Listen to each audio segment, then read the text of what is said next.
ce shiur dédié pour l'élévation de l'âme de Yitzhak ben Michael et David ben Maïchal Zechronam Livracha. Donc Benjamin pose la question, la prière doit venir du cœur. Or, on nous demande de lire un texte préétabli. Et évidemment, on a l'air un peu comme des perroquets. Et comme tu as dit, donc si je vais demander une augmentation à mon patron, est-ce que mieux vaut que je parle avec mon cœur ou avec un texte préétabli? C'est clair qu'avec mon cœur, il y aura plus d'impact. Avec Dieu aussi, c'est clair. C'est marqué « Hamnali Baba » et Dieu veut le cœur. Dans Kachma, on dit vous servirez Dieu. Avoda, servir, c'est plus, c'est peiner, d'accord, c'est travailler. Vous travaillerez pour Dieu, quelque part, enfin, servirez Dieu de tout votre cœur. C'est quoi un travail du cœur? Chazal on dit, c'est la prière. Donc ça demande, ça travaille du cœur.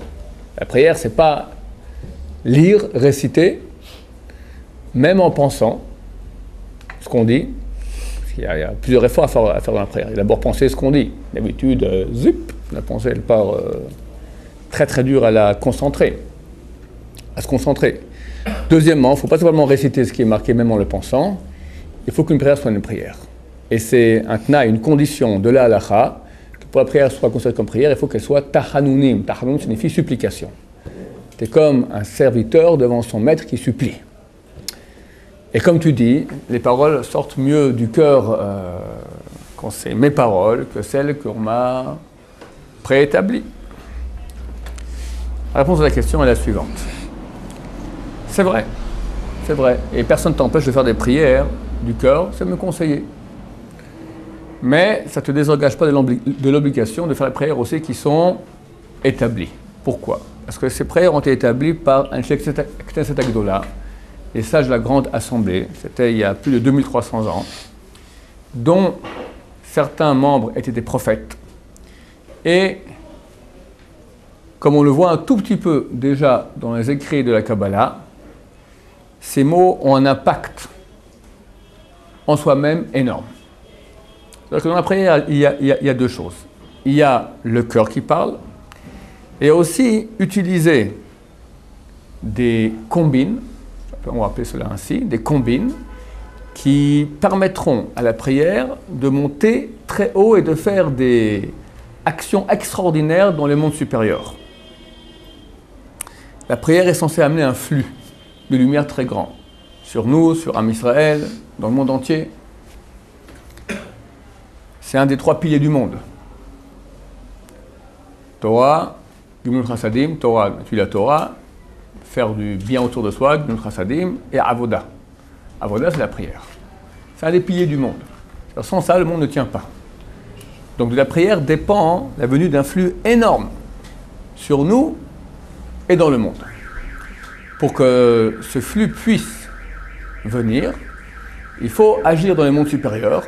C'est-à-dire qu'Hachem a mis en place entre lui et nous un système d'action métaphysique super compliqué, super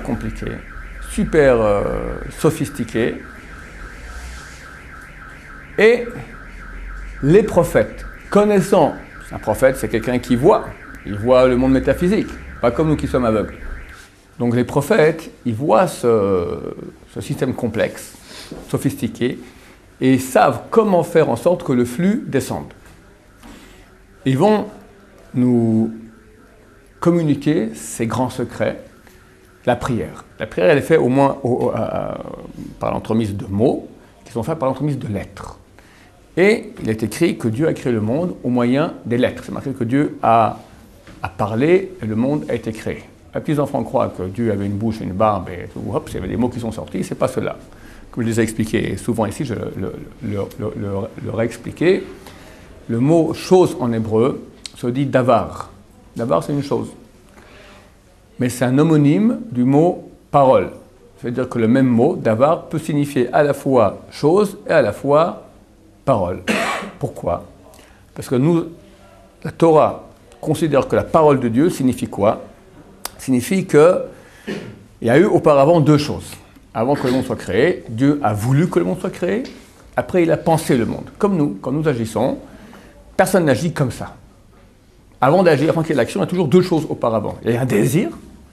Après, le désir, c'est qui provient de mon moi le plus profond, se traduit dans mon cerveau en pensée. En pensée. Soit la pensée de faire un acte, soit penser qu'est-ce que je vais dire. Pour finir, le corps, soit la bouche, soit les mains, soit les pieds, d'accord? Le corps va agir. Donc l'action, elle est toujours en troisième position. De même, le monde aussi. La Torah débute par le mot Bereshit, Bereshit, deux Reshit. Deux choses qui sont premières avant le monde, primordiales au monde, ont eu lieu avant que le monde soit créé. Avant que Dieu crée le monde, il y a eu deux choses. Dieu a voulu ce monde et Dieu l'a pensé. Et ensuite, il a créé. Comment il a créé? Le passage de la volonté, la pensée à la réalisation s'appelle parole. Comme quand nous parlons, c'est quelque chose, j'exprime, je réalise, enfin j'exprime ma volonté, ma pensée, Dieu va aussi l'exprimer. Je fais ce passage de l'exprimer, c'est intérieur à extérieur. Il va extérioriser son plan, sa volonté et son plan. Ça veut dire qu'il va le réaliser. C'est pour ça que tous les objets que nous avons dans le monde sont appelés des dvarim, ce sont des paroles. Parce que tout ce qu'il y a dans le monde sont des paroles. Les arbres, les montagnes, le soleil, la lune, etc. Ce sont des paroles. C'est quoi? C'est-à-dire des réalisations de la volonté divine. Parole étant l'expression de la pensée, l'expression de la volonté. On a aussi de même en hébreu un autre mot, le mot chefetz. Chefetz signifie à la fois désir et à la fois objet. Un chefetz, voilà, c'est mon objet. D'accord? C'est aussi un désir. Un chafetz, chocolat, j'ai envie de chocolat. D'accord? C'est le même mot exactement. Pourquoi est-ce qu'on appelle le mot objet, le mot désir la même chose? Parce que tous les objets qu'il y a dans le monde, ce sont des désirs de Dieu réalisés. Dieu a désiré cela, a voulu que cette chose soit, et elle a eu. Maintenant, Dieu crée donc avec la parole, mais ce n'est pas qu'il y a une parole dans le ciel, c'est clair. Parole signifie réalisation. Mais néanmoins, la parole, chez nous, elle se matérialise par des lettres. Alors, la mystique juive explique Dieu a créé 22 forces divines de réalisation de sa volonté. Ces 22 forces divines ont un nom. En hébreu, comment est-ce qu'on dit le mot lettre? Hot. Hot au pluriel, hot au singulier. C'est quoi hot? C'est l'homonyme, ça signifie aussi autre chose. Hot. Signes. Les lettres sont des signes. Des signes de quoi? Des signes de ces 22 forces. Chaque lettre signifie, elle représente une de ces 22 forces. Et Dieu a fait que de même que de haut en bas, quand Dieu a actionné ces forces divines, qui chacune correspond à une lettre, ça a créé le monde, ça va aussi de bas en haut. Que quand moi je prie à Dieu, quand je pense ce que je dis, et je pense que je suis en face de Dieu, et je lui parle à lui, et je le supplie, alors les lettres que je prononce vont dans le monde des lettres, le monde le plus haut qu'il y a, le monde des lettres, et agissent là-bas. Et font en sorte que se passe un peu ce qui passe à la création. La mystique juive dit que quand tu fais une bracha, tu dis tu crées exactement la même chose que ce qui s'est passé à la création du monde. Tu fais exactement la même chose, tu amènes un flux de lumière. Ça, c'est qu'une bracha. Quand tu fais la Amida, Shema Israël, plus que des Imra, c'est un... Alors, il paraît, je ne m'y connais pas, mais j'ai vu déjà une fois, un sidour des intentions kabbalistiques. Quand tu dis, c'est les sidours de Rashash, d'accord, Rabbi Shlomo Sharabi, un des grands kabbalistes qui vivait il y a 300 ans, il a mis par écrit ce que dévoile Rabbeinu Hari. Les pensées qu'il faut dans un livre qui s'appelle Sefer Kavanot, le livre des intentions. Quelle intention on doit avoir quand on dit la prière? Parce que nous, on dit en comprenant le sens simple, béni soit tout l'Éternel, Dieu d'Abraham, Dieu d'Israël, de Jacob, le Dieu éternel grand, redoutable, et... ok, ça là. Mais c'est que ça. Si c'est que ça, je peux écrire, toi et moi, on peut écrire une prière, c'est pas trop compliqué. Il n'y a pas besoin de prophète. Il y a besoin de prophète. Parce que les prophètes, à part le sens simple, qui est simple, ils ont mis des secrets extraordinaires dans l'action que ça a dans le monde supérieur. Et Rabbeinu Hari ne dévoile que peut-être un millième de cela. Ce que Rabbeinu Hari a dévoilé, c'est très très peu de tous les grands secrets qu'il y a, qu'un jour on connaîtra B'ezrat Hashem quand Mashiach reviendra. Et tu prends déjà ce qu'a dévoilé Rabbeinu Hari, c'est phénoménal. Alors j'ai vu une fois une Agala de Pessah, des Kavanot de Hari, d'accord, de Kavanot à Rashash, des pensées, des intentions qu'il faut avoir. Tu prends Baruch, c'est 3 pages. Hachem, 3 pages. Tu vois les gens quand ils font, il y a des gens de plus en plus qui prient avec Kavanot, tu dis Baruch, t'as tourné pas, Alors, ça prend beaucoup de temps. D'accord, il faut être patient dans la vie. D'accord, ça prend beaucoup de temps parce qu'ils ont des intentions. D'abord, ce sont des années d'études pour comprendre, parce que c'est rien. Il faut comprendre qu'est-ce qu'on fait. J'agis maintenant là-bas et ça va là-bas et ça. Il faut comprendre, bien avoir en tête tout le monument extraordinaire spirituel dont je parle. Ce sont des années d'études en mystique juive qu'on appelle un peu la tuyauterie. D'accord, la mystique juive, c'est la grande partie. C'est comment fonctionne, quel est l'agencement de ces mondes supérieurs. C'est très rébarbatif, paraît-il, très ennuyeux. La tuyauterie. Là, ça va, là, ça rentre là, ça ressort ici, ça va comme ci, ça va comme ça. Il faut apprendre par cœur comme un programme, comme un programme de réseau, voilà, voilà. Bon, et une fois que tu sais comment ça fonctionne, bah, tu commences à agir. Et ça, c'est le peu que nous a dévoilé Rabbeinu Hari. Et il paraît que pour chaque lettre, il y a un sens. Chaque lettre. Alors, pour répondre à ta question, alors je peux moi maintenant aller parler à Dieu avec mes mots. Ça aura un impact. C'est marqué Karov Shem Kol Korav. Dieu est proche à tous ceux qui l'appellent, à tous ceux qui l'appellent vraiment. Quelqu'un, il appelle Dieu avec sincérité vraiment, ça marche. Mais, quelle est ta faculté, toi, maintenant, d'agir dans les mondes supérieurs en sachant qui, quoi, comment? Tu as l'avantage de la sincérité, mais tu as le grand désavantage que tu es un novice. Et que, quelque part, tu ne peux pas faire fonctionner la machine. Tu es un novice. Alors, ça marche aussi. Mais, ça ne nous désengage pas de l'obligation aussi de faire marcher la machine. Et là, il n'y a pas le choix que de passer par le biais des mots qu'ont institués les prophètes. Et là, on aura un impact très grand, à condition qu'on prie, et pas qu'on récite seulement. En deux mots, je peux comparer cela à une échelle. La prière qu'on a reçue, c'est une échelle extraordinaire. Et c'est clair, pour celui qui, de temps en temps, c'est une fois très rarement, on peut avoir un petit feeling comme ça de prière, c'est magique. Tu vois que ce que Chazal, le Kaddish, Shema Israël, la Hamida, c'est des choses qui fonctionnent parce que tu vois que ça marche, il y a des retours. Tu peux sentir, des fois, quand les grands jours, Rosh Hashanah, etc., comme ça, on peut des fois ressentir un petit quelque chose qui n'est pas que le fruit de l'imagination et que par mes propres prières, mes propres prières personnelles, je n'aurais pas réussi à atteindre. Il y a ici une construction, d'accord? Et en passant, je me permets de vous donner un petit coup de pouce en avant, messieurs. La construction, elle va en montant. L'apogée, c'est la Hamida. Après, il y a un retour. On monte de 4 mondes. Asiya jusqu'à Baruch Sha'amar. Après Baruch Sha'amar, on passe à deuxième monde, c'est Yetzira. Après, on passe depuis Baruchu, on passe Bria. On arrive au 4e monde dans la Hamida, Atzilut. Le monde le plus haut, monde divin, complètement divin.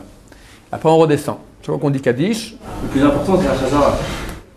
Et le plus important, c'est la Chazara, c'est juste. Après, on redescend, et à chaque fois, on fait Kaddish, et quand on redescend, on amène le flux avec nous. D'accord? On amène le flux. Maintenant, si quelqu'un, c'est comme une construction, comme un bâtiment. Le problème est que très souvent, quelqu'un vient en retard à la prière. Et c'est important de prier avec le tzibour, avec le public, parce que ça marche, la prière passe beaucoup mieux. Et il se permet, le jeune homme, de sauter quelques passages de la construction. C'est comme si tu fais un gratte-ciel. Alors, tu arrives au premier étage, tu mets Birkot HaShachar, d'accord, premier étage. Deuxième étage, il a basé. Tac, il a fait troisième étage, sans le deuxième. Après, il a fait 4, 5, 6e, 7e, il a basé. Et après, 8, 9.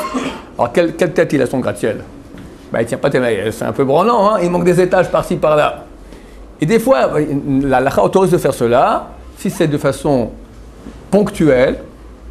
Le danger que d'habitude, quand on commence à sauter, on saute toujours, parce que j'arrivais 10 minutes en retard à la prière, parce que j'étais bien dans mon lit. Demain matin, rebelote. Le SRA, tu lui donnes un jour, le deuxième jour, il te tient déjà. Il a déjà eu l'habitude d'hier, et 2 jours, après 6 mois comme ça, arrivé à l'heure très très dure, et tu rentres dans une habitude mauvaise de sauter des passages de la Hamida. Ça, c'est interdit. Si je saute pas aucun passage, et que je suis pas avec eux, par exemple, avec Shtaba... t'as raté la prière Betsibour. Non, la prière Betsibour, c'est la Hamida. Oui, c'est-à-dire alors. J'ai répondu à tous les Kaddish. T'as fait tout. J'ai tout fait, mais j'étais pas Ishtaba avec eux. C'est pas le top, mais c'est presque le top. L'essentiel, c'est commencer la Hamida avec le public, sans rien sauter auparavant. Voilà, c'est bon. Parce que d'accord, ce qui est au début, il y a des gens qui savent pas. Moi, par exemple, je sais pas lire. Il y a plein de trucs que je sais pas lire, donc je les saute parce que pour arriver bien pendant. Ok. Alors comment on apprend? On vient 10 minutes avant tout le monde, et on commence à lire un peu plus. Après une semaine, le petit bout que tu as rajouté, tu le sais bien, tu rajoutes un peu plus. Et comme ça, au bout d'un moment, On sait tout par cœur. Moi, je commence la prière quand je sors de chez moi, à la maison. J'arrive déjà à la synagogue, j'ai déjà fait presque tout. Ça prend 10 minutes environ, 10 minutes le korbanot, le passage avant Odou. D'accord? Il y a des passages importants là-dedans. Ben Ishra, il dit que dans ce passage-là, par contre, il y a un Shema Israël. Il dit que le Shema Israël que nous faisons le matin, qui est la mitzvah de la Torah de Shema Israël qu'il faut dire matin et soir, d'accord? On n'arrive pas à faire le tikkun, la réparation spirituelle de ce qu'on peut faire dans les mondes supérieurs, si on n'a pas fait le Shema Israël qu'il y a avant. On n'est pas au niveau, il faut faire les deux. Et ceux qui font qu'une seule fois, eh ben, ils ont raté. Alors ils ont fait la mitzvah, on ne peut pas dire qu'il n'a pas fait, mais il n'a pas beaucoup d'impact. Maintenant, les passages qui sont sautés, on doit les récupérer après. C'est pas que tu as sauté et c'est annulé, on doit les redire après. On appelle ça maintenant, la Kabbalah dit, c'est que tu as inversé la tuyauterie. D'accord? Et ben alors, tu as une voiture qui fonctionne à l'envers. Tu roules, mais tu roules en marche arrière. C'est bien. Bon, ça marche, ça roule. Ça roule, mais c'est pas génial. Donc, je mets l'accent là-dessus. Sachez que c'est un levier énorme, la prière. Énorme. Alors, Benson avait dit, il y a des gens qui servent Dieu avec l'étude de Torah, il y en a qui le servent par la prière, il y en a qui le servent par la joie. D'accord? La joie aussi, c'est un grand travail de Emouna. La prière, c'est un des grands services de Dieu. C'est un grand service, c'est pas une corvée, c'est pas une récitation, c'est se mettre en contact avec Hachem. Et c'est un grand cadeau que Dieu nous donne. C'est un grand cadeau. À la fin, on dit Alon Shabbat, on remercie Dieu, on a l'obligation de louer Dieu, qui nous a permis de se mettre en contact avec lui, au moyen de mots que des prophètes nous ont enseignés. C'est énorme ce cadeau, c'est énorme. Je me mets devant lui, petit moustique de rien que je suis, devant Dieu. Devant Dieu. Vous savez que le monde, il fait 15 milliards d'années-lumière. Aucun être humain ne peut imaginer la grandeur du monde. La Lune, elle est à 300 000 km. Paris, 5 000 km. D'accord? D'ici, 4 000 et quelque chose. 4 000 et quelques de Jérusalem. La Lune, 300 000. Donc, si tu prends l'avion, ça te fait 300 heures de vol. La lumière, au bout d'un moment, on ne compte pas en kilomètres parce que c'est beaucoup trop de zéro. Alors, on compte en temps que prend la lumière pour voyager. La lumière fait 300 000 km en une seconde. Elle voyage à cette vitesse. Donc, si maintenant quelqu'un prend une photographie de nous sur la Lune, et il y a le flash, tic, d'accord? Une seconde après, on verra le flash. Bon, il faut qu'il y ait un gros flash pour qu'on le voie. D'accord? Ou si maintenant je fais comme ça, je me gratte le nez, et lui me regarde maintenant avec sa caméra, et ben il verra me gratter le nez une seconde après que, dans la réalité, je me suis gratté le nez. Parce que ce message lumineux qui est parti, donc la lumière du néon touche mon nez, que je suis en train de gratter, et cette image-là part dans l'espace. Ça, c'est la Lune. Le Soleil se trouve à 8 minutes lumière. Et si quelqu'un maintenant éteint le Soleil, pendant 8 minutes, il y aura encore du Soleil, de la lumière. Après, ça s'éteint. Maintenant, il y a les planètes du système, je ne sais pas à quelle distance elles sont, mais c'est pas mal d'heures-lumière. Ça, c'est notre système, qui n'est qu'un rien de rien dans la galaxie. Dans la galaxie, il y a entre 1 milliard et 100 milliards d'étoiles. Une étoile, c'est le Soleil, d'accord? Tu as entre 1 milliard et 100 milliards d'étoiles. Combien? Entre 100 et 200 milliards, tu dis. Ça dépend des galaxies. La nôtre, tu parles? La nôtre. Entre 100 et 200 milliards d'étoiles, notre galaxie. Inimaginable. On peut voir dans notre galaxie, c'est la Voie lactée. D'accord? On la voit par la tranche. Les petites étoiles que je vois des fois, ne sont pas des étoiles, ce sont aussi des galaxies. Un amas de 100 000 étoiles que je vois comme un petit point. La galaxie la plus proche de la Terre se trouve à, si je ne me trompe pas, 2 millions d'années-lumière. 2 millions d'années-lumière. C'est-à-dire que la lumière doit voyager 2 millions d'années pour arriver. Si je fais comme ça, dans 2 millions d'années, on me verra. Alors comme je dis toujours en rigolant, c'est sympa, parce que si je me trouve maintenant sur une planète qui se trouve environ de notre galaxie, bien sûr, parce que relativement proche, on va dire à 3500, à 3000, 3400, à 3500 années-lumière d'ici. Quelqu'un maintenant nous regarde au télescope. Qu'est-ce qu'il voit? Il voit Moshe Rabbeinu en train de fendre la mer. Et Pharaon qui le poursuit. D'accord? Maintenant, en live. En live. Et ça sur une étoile très proche, très proche. La première galaxie, 2 millions. Maintenant, l'univers fait 15 milliards environ. Chaque seconde, il grandit de 300 000 km, l'univers. Donc il fait environ. Hein? On connaît, il est infini déjà, non? Il n'est pas infini. Il n'est pas infini. On connaît les limites de l'univers, c'est environ 15 milliards d'années-lumière. Maintenant, il y a des dessins qui t'expliquent, ils te montrent voilà, où tu es par rapport au système solaire. Après, ça fait du grand carré, on fait un petit carré, on te met dans la galaxie, on fait encore un petit carré, on fait un grand carré comme ça, et tu peux imaginer un peu comment tu es dans l'univers. C'est inimaginable. Aucun être humain ne peut, connaissant les chiffres, tu ne peux pas imaginer 15 milliards d'années-lumière. Ça ne peut pas rentrer dans mon petit esprit la grandeur de ce monde. D'après la mystique juive, je vous dis qu'il y a 4 mondes, n'est-ce pas? Asiya, Yetzira, Bria, Atzilut. Dans chacun de ces 4 mondes, il y a 7 cieux. Le premier ciel de Asiya, c'est l'atmosphère. On appelle ça Vylon. Le deuxième, c'est 15 milliards d'années. Lumière.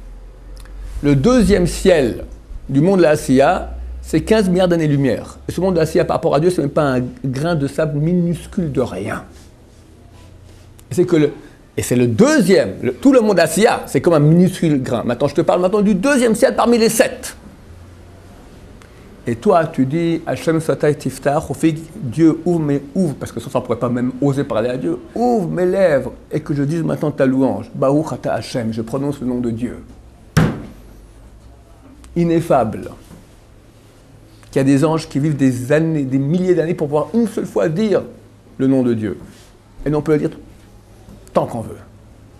C'est énorme, énorme, énorme, énorme. La Gemara, elle dit, Krum Tudut Ibn Adam, c'est un verset de Tehillim, ils font de dracha là-dessus, il dit, c'est les choses qui se trouvent au sommet du monde que les gens ne prennent pas au sérieux, la prière. Sommet du monde. Tu peux parler à Hachem. Hachem t'écoute et t'amène un flux. Justement, vous parlez du flux par rapport à la tefila, mais avant l'élaboration de la tefila, comment ça se passait? Ça se passait que les gens parlaient avec leurs mots. Mais, qui étaient les gens? C'était Rabbeinu Hari qui a dévoilé toute la mystique, c'était un nul par rapport à eux. C'était des gens énormes, énormes, énormes. Le Ben Ishra a écrit... Il y avait des Amaharet aussi, pas mal. Oui. La Gemara dit, Ben Ishra a écrit comme ça, que Manoach c'était le père de Shimshon Agibor. Shimshon, un des juges que nous avions. Manoach, la Gemara dit, c'était un Amaharet, c'était un ignare. Ben Ishra explique pourquoi. Il dit que quand on mange, on doit avoir 5 intentions kabbalistiques. Et les 2 premières sont mou, les 2 lettres mem et vav, je ne sais pas pourquoi, et après les deuxièmes, c'est nun et chet. Et il dit qu'ils forment les mots, ces lettres-là forment le mot manoach. Pour me dire, manoach était un ignare, parce que lui, quand il mangeait, il pensait que les 2 pensées kabbalistiques. Tu connais, toi, des gens qui ont des pensées kabbalistiques quand ils mangent? Rien. Un type de l'époque était appelé ignare parce que quand il mangeait, il n'avait que 2 pensées kabbalistiques. Tu comprends les ignares de quoi on parle? Amaharetz. Question bête, pourquoi ils n'ont pas réussi à faire venir les chers? Parce qu'à l'époque, il y avait un boulot énorme à faire. C'est comme un bâtiment qu'on a construit. Il y a le gros œuvre et les finitions. Nous, on est petits, on doit faire les finitions. On fait le gros œuvre. Et quand à l'époque du gros œuvre, tu peux pas dire maintenant le bâtiment est fini. Mon cher ami, on n'est pas dans les fondations. Alors, les fondations, il faut des personnes énormes, des âmes énormes. Donc, ils ont fait les grosses œuvres, ils ont mangé. Nous, maintenant, on a un petit pinceau, on est en train de faire des petits vernis, voilà. Il y a besoin de nous aussi, il y a besoin de nous. Mais eux ne pouvaient pas faire ça. Comment Rabbi Akiva, il a pu croire justement qu'il y avait un Mashiach dans sa génération en ce moment? Il a cru parce qu'il ne devait pas être au courant de tout le boulot qui restait à faire. Chaque génération. Nous aussi, on ne sait pas ce qu'il y a personne ne sait où on en est dans le job qui nous reste à faire. Personne ne sait. Il semblerait, d'après la réalité, qu'on est très proche. Bézrat Hashem, peut me brancher Mashiach maintenant. C'est très proche, Bézrat Hashem. C'est quand? C'est quand? Demain, si on fait tchouva. Aujourd'hui même, si on fait tchouva. Ken? Quel intérêt de faire des milliards de galaxies et tout, sachant qu'on n'aura jamais la possibilité d'aller jusqu'à là-bas? Alors? Tu peux faire un monde seul. Je répète ta question. Pourquoi Dieu l'a fait 15 milliards? Parce que parmi les 15 milliards d'années-lumière, il y a environ 10 puissance. Ça varie entre 10 puissance 20 ou 21 étoiles. D'accord? 10 milliards, 2 milliards, 100 milliards de 10 milliards, de 10 milliards d'étoiles. 10 puissance 21. À quoi ça sert? Alors, première réponse, la plus basique possible, comme je viens de dire maintenant, que rien que par cela, déjà, on peut s'imaginer un peu notre petitesse, la grandeur de Dieu. Parce que quand tu parles de la grandeur de Dieu, notre esprit il est petit, il ne comprend pas. Là, quand j'étais petit, donc je partais beaucoup, quand j'étais petit, pardon. Quand j'étais plus jeune et mes enfants étaient petits, je partais très souvent en France. Alors ma petite fille me disait, papa, tu pars où? C'est à Paris, c'est où? C'est très loin. C'est derrière les montagnes là-bas? Non, encore plus. Quoi? Encore la deuxième montagne? Un gosse, il ne comprend pas c'est quoi le monde. Vous savez, comme mon fils, il a aujourd'hui 30 ans, mais la première fois où il s'est hissé sur le bord de la fenêtre, puis il a vu la rue. C'est énorme. Il connaissait sa chambre, un peu le salon, le corridor, la cuisine. Bon, voilà, c'est déjà un grand monde. Il voit la rue, la rue, la rue. Pour lui, c'est le monde entier, tu comprends? Donc Dieu vous nous montre déjà, regarde un peu, c'est quoi la grandeur. Ça, c'est réponse basique. Deuxième réponse. Tous ces astres, c'est marqué, on dit ça dans les Télim, ce que les Imra tous les matins, les Kulam, Shemot, Ikra. Tous, ils ont un nom. Un nom, c'est-à-dire qu'ils ont un but. Ils ont une finalité. Laquelle? Dieu agit dans le monde par le biais des astres. Nous savons que les astres ont une puissance, ont une force d'action. On voit que la Lune peut faire les marées. L'océan Pacifique, c'est une masse quand même super... c'est pas mal, hein?